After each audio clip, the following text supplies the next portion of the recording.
welcome back to BTR Boxing Podcast Network. I'm your host, Sean, and I'm joined by Johnston for this week's big fight preview between Saul Canelo Alvarez and John Ryder. Cinco de Mayo week is here, and it's happening in Mexico. A huge fight for John Ryder, the biggest fight of his career, undoubtedly, and a mountain to climb, a huge mountain indeed. And can he topple the man at the top of that mountain? Well, we're going to sit and discuss this fight and preview what could potentially happen in Mexico. Johnston, it is a fantastic opportunity to see Canelo back in Mexico in front of all of his fans, in front of everybody watching around the world, and certainly in front of our UK fight fans who will mostly all be rooting for John Ryder, of course, because they're going to want him to certainly try and cause a monumental upset. But the general consensus is he doesn't win this fight, and we will go into why we think that could be the case, or why we think, maybe it couldn't be the case and he could win the fight. But it's a great fight. Cinco de Mayo, Canelo fight week. He's taken over the whole Mayweather fight week, hasn't he? He used to do the same thing, Cinco de Mayo, and then obviously in September, and Canelo's taken over that mantelpiece, and it's always exciting when we get a big fight week.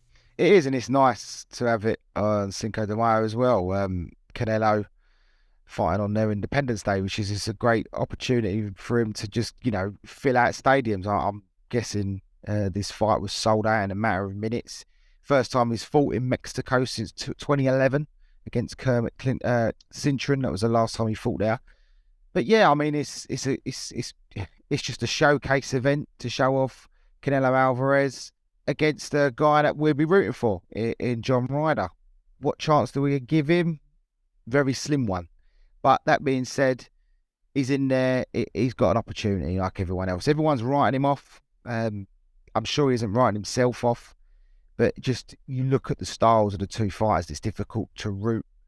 It's easy to root for Ryder, but it's very difficult to figure out a route for him to win the fight. But look, we'll break it down. And as you say, it's great to have Canelo back on. No matter what I've said and thought of him throughout the years, I've had my issues with him. I've had my issues with some of his results. But do you know what? When you look at it and you look at the face of it and you look at the guy and the context of him and what he does and delivers in the ring, you can't help but like him in that respect. There are elements that I dislike, but it's nice to see. It feels like it's a big fight when Canelo's fight, so that's how he's the face of boxing. He really still is. He is, and many people believe that he is the guy to beat in the super middleweight division. He's the undisputed champion. He's also a guy which many people think could be on the slide, and that's certainly a conversation I'd like to explore in this episode, because I've seen many boxing journalists, boxing YouTube reporters, media personalities, whatever they want to label themselves. They certainly start to talk about Canelo has not looked as good as he once did, and this whole conversation, is he letting himself go outside of the ring and not focusing as much as he once did? Now, that's certainly a conversation to explore as we go through the course of the episode. But I want to flip the script and talk about John first, because John's got a huge opportunity here, and he's earned his way into this opportunity. I think he's deserving of this opportunity. Some people would disagree with me and say, well, what about Benavidez? Why was he not fighting Canelo? Was Canelo not fighting Benavidez? Understandably so. That fight will happen. I do genuinely believe it will happen when the time is right.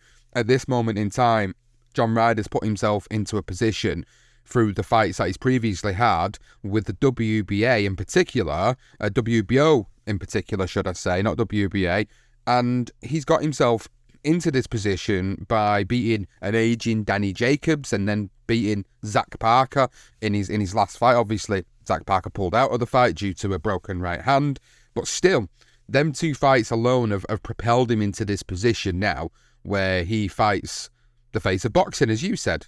And arguably, his fight with Callum Smith in 2019, it certainly taught us a lot about where he was at in his career, because I honestly think, when you look back through his career, he's a bit of a veteran for British boxing now. He's been fighting since 2010, and you look at the results and you think, oh, well, he lost to Billy Joe in 2013, and then he had his fight with Nick Blackwell in 2015, lost to Nick Blackwell in 7 rounds in the middleweight division, and then come back and then lost to Jack Arnfield in 2016 and Rocky Fielding in 2017. So you look at his resume and you think, hang on a minute, these are guys there, some of them haven't even, for one reason or another, been able to excel themselves to this level, but yet, because of the run of fights that John Ryder's on, he's put himself into that position for a really good opportunity.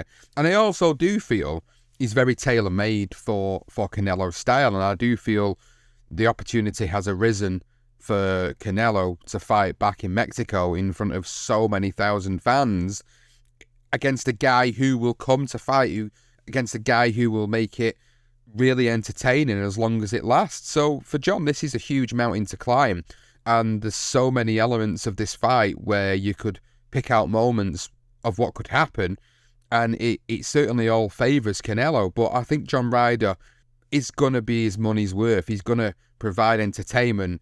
I certainly think he'll put up a better effort than Rocky Fielding did. And that's no disrespect to Rocky, but I just think he was also tailor-made for Canelo, and Canelo dispatched of him quite quickly.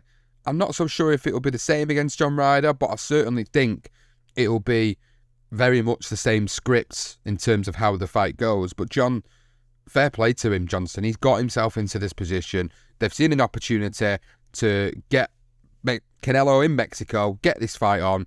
John Ryder gets probably his career biggest payday. He gets a shot at the undisputed super middleweight title for all the marbles. I mean, this is the mountain. This is the top of the mountain for him. Whatever he does now, he doesn't probably have to fight again, win, lose or draw. It's true, and I think that is definitely got to be in the back of his mind, that he's earning himself enough money now to look after his family, and he could quit the sport for good. There would be no need to fight in the sport for money anymore. So you do lose that motivation to want to keep fighting. What's he going to do after Canelo? Go back down to the lower ranks and start fighting fighters on their way up? No, I don't think so. The change in Ryder for me was following that Rocky Fielding defeat. The Jamie Cox win was a spectacular win, knocked him out in 2 rounds. Jamie Cox is, we will look at it, Jamie Cox, I mean, who's that? But look, let's be honest, for those in America probably don't necessarily know Jamie, he's not a bad fighter. And to get rid of Jamie Cox in 2 rounds was quite spectacular. And then the Sorokin fight, good win for him there. And then the Callum Smith fight. And again, you will look at that record and you will say, well, he lost to Callum Smith. But if you actually watch that fight back, I don't think anyone give Callum Smith that fight. You could squeeze a draw in there, but I think John won that fight. He got robbed. But then saying that, he got a nice decision for himself against Danny Jacobs. I thought Danny Jacobs beat him back in 2022.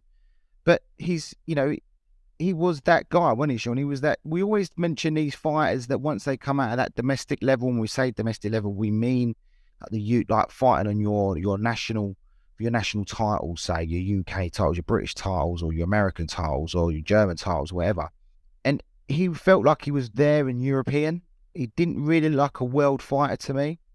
And then he had a change, really. He was literally following that Rocky Fielding defeat. He almost beat Callum Smith, who was revered as probably one of the best British fighters we had, and still is, to be fair.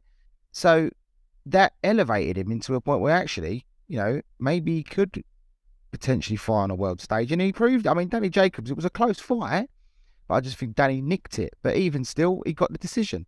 And then, yeah, as you mentioned, the Zach Parker fight, that was a fight that many was 50-50 with. Would Zach be able to do it? He broke his hand and he had to pull out. And that is why he's in this position now to fight for the money. And, it is a bit like a Rocky story. You got a guy that has lost to some average fighters in terms of the level he's fighting against on Saturday night, early hours of Sunday morning in Saul Canelo Alvarez. But as you say, everything has built up to this moment. This is the one moment of his life, the moment to prove himself. Now that is enough inspiration inside you to want to produce the goods. It's difficult though. You're fighting one of the best in this division. So it goes either way, doesn't it? He can either crumble under the pressure. Mentality is a huge thing. Is he going to have the right mentality to be able to go in there in Mexico, all them thousands of fans cheering on Canelo, and if Canelo's landing some shots, has he got that heart and desire to want to keep fighting? Well, that's what we're going to find out. And that's the last hurrah for me, Sean, isn't it? Where do you go from here? This is the top of the mountain, as you say.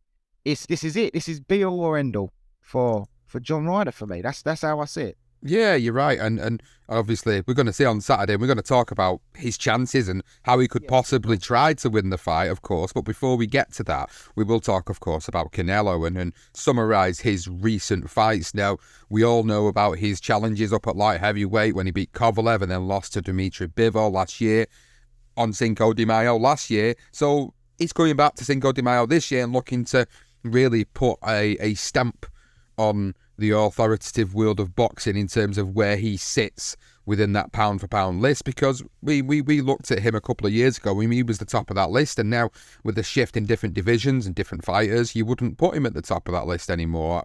And this is why he's taking on the challenges, and the challenges will come in the form of like David Benavidez, or you will decide to move up to light heavyweight again, who knows. But he lost to Dmitry Bivol. Dmitry Bivol made him look pretty average on that night, which was quite shocking to many, because many thought that maybe Canelo could continue to bite off as much as he could chew.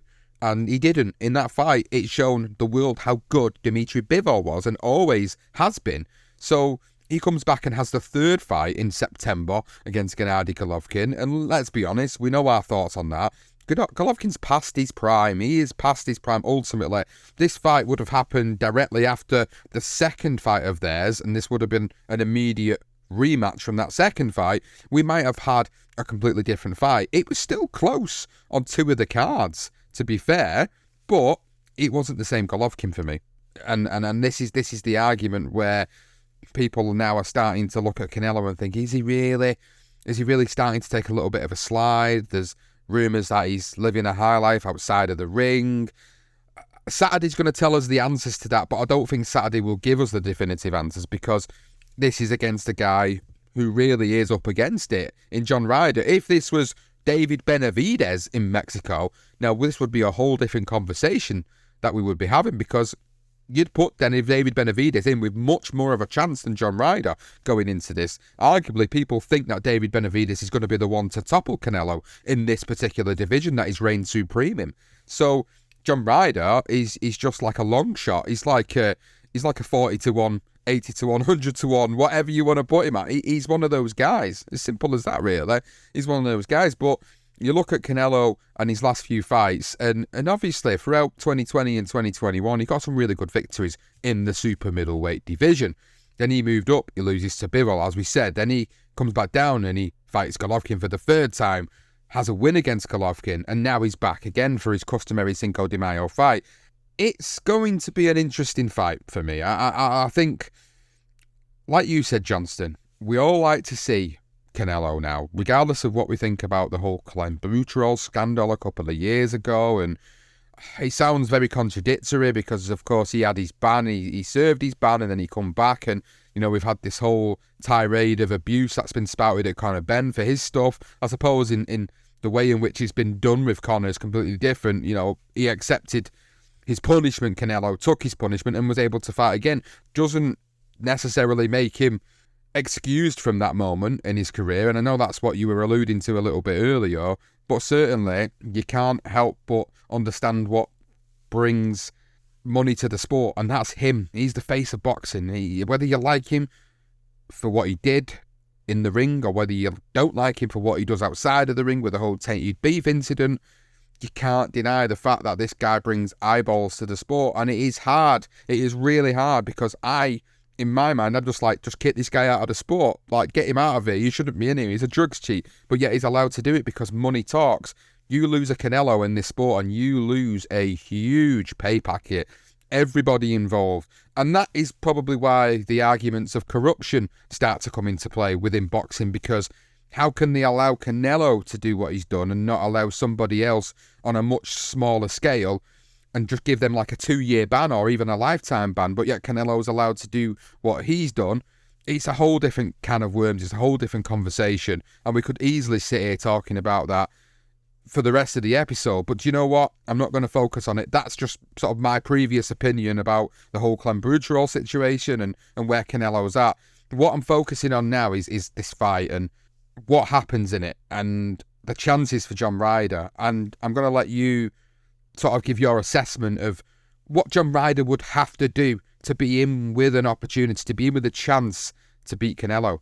Well, I think you mentioned a great point, is since the Bivol fight and then the Golovkin, the third fight, there are elements to Canelo in both performance where you can say maybe he has reached, since the Golovkin fights, the two fights, the one the first one in particular, I think he lost as well. Which I won't go into again. And when we're talking about drugs and getting decisions here, it's hard not to elaborate on them, but look, we can't. So yes, the Golovkin fights, Rocky for the one was a layup, really. I do like Rocky, as unfortunate for him. Danny Jacobs, that was a big fight. It was a good fight. He got the victory. Kovalev, losing that fight, knocks him out. Callum Smith outclasses him over 12 rounds. Yildirim, again, another layup fight, but he's been busy. Beats Billy Joe, beats Caleb Plant, and then loses to Bivol, and then comes back and gets a Golovkin win. I do think following that Caleb Plant victory, we still see him as the main man, and he has been the main man in the middleweight division, the super middleweight division. He's bossed it, hasn't he? He's bossed it for a few years. He's been the main man. He's been the marquee man. He's been the face of boxing. And as you say, he's starting to have a decline because you've got those young kids coming up. You've got the, in the lower ranks with your Davis and Haney's and Stevenson's. All of a sudden, a lot of talk about those guys, Benavidez in this division. And all of a sudden now, Canelo's got some competition to try and keep in and around the pay-per-view, not the pay-per-view. He definitely wraps that up on his all day long. But as in the pound-for-pound rankings, arguably he slipped away from that number one spot now. And the Golovkin fight, I think he looked a bit tired. It was an easy night for him. Golovkin was nowhere near the level we'd ever seen Golovkin before. It was an easy fight for him. I was worried about the body shots. And you could see the speed had gone from Golovkin. But Canelo sort of allowed, without doing too much, Golovkin sort of come back into that fight when Canelo was pretty much ahead. And it was almost like he eased up a bit because he wanted the fight to go the distance as a respect marker to Golovkin in a way, because I think they've earned each other's respect with the two fights before. So there are elements there, Sean, where you say, all right, maybe Canelo is on a bit of a slide. But even if he is that going to make much difference for John? I find it difficult because the one thing that, barring Golovkin and Bivol, Canelo struggled with the movers, didn't he, really? He struggled with the guys that are going to jab him and be elusive at times. And they were the ones that you thought were going to beat him, like the Mayweather blueprint, if you like, just outbox him. The come-forward fighters, unless they're big fellas like a Bivol, and if you look at the lightweight division and the super middleweight division, when you look at Benavidez, for instance, how big he is, I think he will be a light heavyweight at some point in his career. And then you look at Bivol and you look at Beterbiev, they're big guys. They're all big fellas. Even Morrell coming through, he's a super middleweight. He's a big guy. He's another one I think probably fight a light heavyweight at some point. So when they're pressure fighters, because of the size and because of the size difference of Canelo, then they're going to get results. And you see that with Bivol. You've seen it with Golovkin because Golovkin was just that type of guy. Any other guys lower than that standard, and it's no disrespect to John Ryder. I know he's a southpaw, that could help him, but again, I just don't see it happening. I think he's got that high guard. I think Canelo, the way he can fundamentally break a fighter down in a ring is superb to watch. It is tremendous at times. His punch selection, he don't waste nothing. We see it with Davis the other day.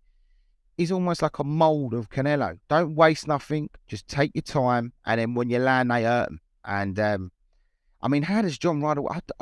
For me, Sean, it's almost like a Rocky thing. If he can survive for 12 rounds and go the distance with Canelo, I think that's an achievement in itself. I really do.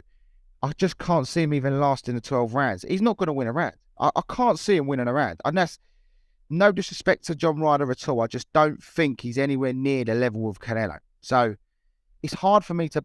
I'm rooting for him. I would absolutely love him to pull a surprise.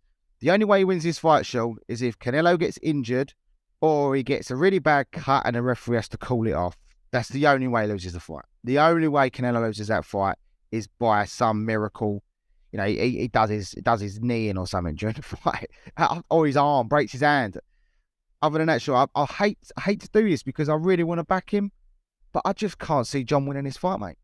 I understand. I totally get it, and the general consensus is exactly what you've just said it is. Nobody really believes that John's going to win this fight, and if you really want to technically break it down, what has he got to do to win it? Well, he'll have to do what he does best, which is to get on his chest, Canelo's chest, and not give him room to work. But I think Canelo likes that type of a fight anyway. I think he would thrive off something like that. John Ryder's coming at him on the inside and he's throwing shots. Canelo's going to be looking for the opportunity to throw in the body shots and the uppercuts and trying to hurt John Ryder. He's got that high guard. If Canelo breaks through that guard, I think that's when the problems start to arise. And if it happens pretty early on, we could see an early finish, much like Rocky Fielding. I said at the start when we started having this conversation, I think Ryder could take in more rounds than what Rocky Fielding does. But if he gets through early, Canelo, with certain types of shots like the uppercuts on the inside or the body shots, if Ryder fights that way, then it could be an early night. It really could. It could be a big stoppage for the Mexican fans. And Ryder puts on a valiant performance, a brave go out on your shield performance. But if Ryder's to win the fight, he's got to make an impact on Canelo very quickly in the fight. I'm just not so sure he can do that. Now, both of them have come up from lower weights into this weight. Obviously, we look at John Ryder's career earlier, and he was a career middleweight before moving to super middleweight. So naturally, they're very evenly matched in terms of the stature. Looking at Ryder, I think he's a slight, an inch or two taller maybe. But in terms of the build, the shape of them both, they're both very similar. So I can see it being a very sort of close quarters affair, and these two guys basically banging away at each other throughout parts of the fight. It really depends on the Canelo that we see in the ring as well. If he decides not to go down that route and he decides to box and pick and look at certain moments where he sees the openings, we might get to see a Canelo where we think, oh my God, he's not on the slide. He's like, no, he's actually still in his prime, and maybe what we saw in the previous fights was down to some other reason. We could see that. But I'm like you, I can't see a way for Ryder winning the fight. I can see him putting a brave performance on, and I can see him getting stopped in the fight, and I can see it being a maybe 6 to 7 rounds into the fight stoppage, but I'm not discounting the fact that it could be 3 or 4 rounds in if Canelo works him and breaks him down early enough in the fight. I mean, we've seen the heart and determination from John Ryder in fights previously, but is that going to be enough to carry him through against a guy who's a much more quality operator than him? I'm not so sure. And I think it could be a really difficult night. If he was to go 12 rounds, like you said, that in itself would be an achievement, and it feels horrible to sit there and write somebody completely off in a fight, but I think we've got to be realistic and look at the level of opposition for the amount of time and the years that have been spent at the high level that Canelo's been at in the different divisions he's been in against John Ryder, who's had a fluctuated career and he's having the purple patch of his career. Can he do something? I don't think he can. I think he will give a good few rounds, but I certainly think it will be a stoppage for Canelo. But I can't not say it's an exciting fight because I think it will provide exciting moments. Yeah, it will. And as you say, he's got to get on his chest. He's got to push him back. But the trouble is with John is because he is a similar size, there's not much height difference. There's not much in terms of weight. As you say, they were both middleweights. They both fought in the lower divisions. They've both grown into a super middleweight fighters.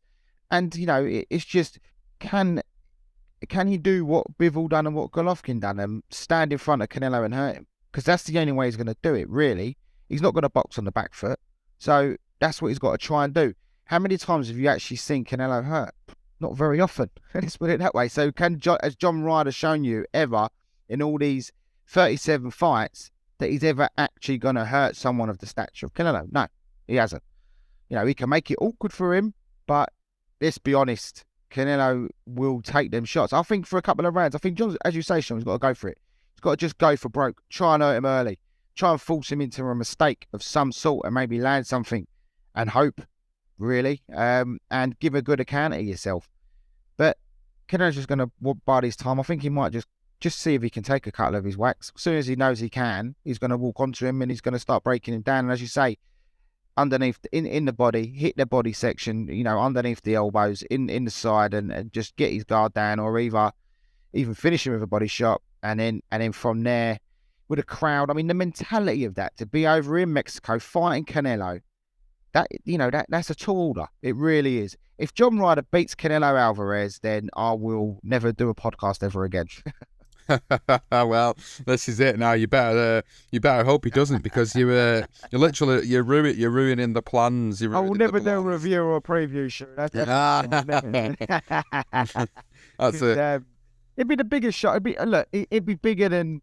It'd be a bigger shot than Ruiz beating Anthony Joshua. It'd be a bigger shock. than Buster Douglas beating Mike Tyson. Yeah, I think you're right. You can't. This is Rocky all day long. If he beats him, I mean, as I say, just stay on you. Try and last a distance, and people will give you respect for it. But it's hard. It's hard for John. And if anything, he's got to use that everyone's writing him off and use that fuel to prove us wrong. Well, that is it for our Canelo and John Ryder preview.